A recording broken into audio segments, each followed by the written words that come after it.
আমি আপনাকে একটি প্রশ্ন করি, যদি শিব হন মৃত্যুর দেবতা আর কালী হন সময়ের অতীত, তবে এই দুজনে যখন একসাথে হন তখন এই মহাবিশ্বে অবশিষ্ট কি থাকে? সংস্কৃতে কাল শব্দের দুটি অর্থ আছে, সময় এবং মৃত্যু। যিনি কালকে জয় করেন তিনি মহাকাল, আর যিনি কালের অতীত তিনি মহাকালী। শিব হলেন মহাকাল, তিনি সময়ের স্বামী এবং মৃত্যুরও অধিপতি, তাই তাকে বলা হয় কালের কাল।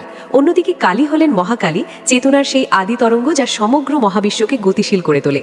তন্ত্রশাস্ত্রে একটি অত্যন্ত গভীর কথা বলা হয়েছে, শিবঃ শক্তিয়া যুক্ত যদি ভবতি শাক্ত প্রভাবিতম, অর্থাৎ শক্তি ছাড়া শিব কোনো কিছু করতে অসমর্থ। সোজা কথায় শক্তিহীন শিব এক প্রকার শব বা নিথর দেহ। এই কারণেই মা কালীর সেই বিখ্যাত ছবি যেখানে তিনি মহাদেবের বুকে দাঁড়িয়ে আছেন, সেটি কোনো অপমান নয়, বরং এটি এই ব্রহ্মাণ্ডের সবচেয়ে বড় সত্য। চেতনা অর্থাৎ শিব ততক্ষণই সক্রিয় থাকে যতক্ষণ শক্তি অর্থাৎ কালী তাকে জাগ্রত রাখে। শিব হলো পরম স্থিতি আর কালী হলো পরম গতি।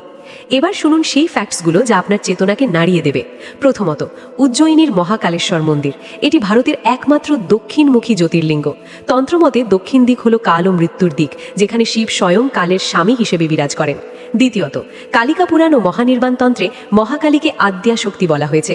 তিনি সৃষ্টির পূর্বেও ছিলেন এবং প্রলয়ের পরেও থাকবেন। তৃতীয়ত, মহাকালের এক নাম কালান্তক, অর্থাৎ যিনি কালেরও অন্ত ঘটান, মৃত্যুরও মৃত্যু।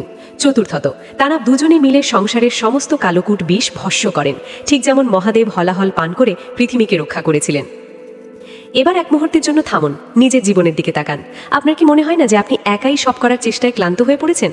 আপনি আপনার অহংকার, জেদ আর দুশ্চিন্তায় একটি মরদেহের মতো পড়ে আছেন।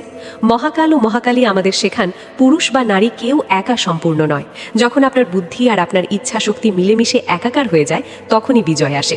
আপনার বুদ্ধি মহাকালের মতো শান্ত আর গভীর হোক, আর আপনার ইচ্ছা শক্তি হোক মহাকালীর মতো অদম্য। মহাকাল বলেন, সময় আমার সাথে আছে, ভয় পেও না। আর মহাকালী বলেন, শক্তি তোর ভেতরেই আছে, শুধু জেগে ওঠ। মনে রাখবেন, যে ভয় নয় ভক্তিতে বাঁচে, কাল স্বয়ং তার সামনে নতজানু হয়। এই সত্যটি সবার কাছে পৌঁছে দিতে ভিডিওটি এখনই শেয়ার করুন, আর সাবস্ক্রাইব করে কমেন্টে লিখতে ভুলবেন না, জয় মহাকালী, হর হর মহাদেব।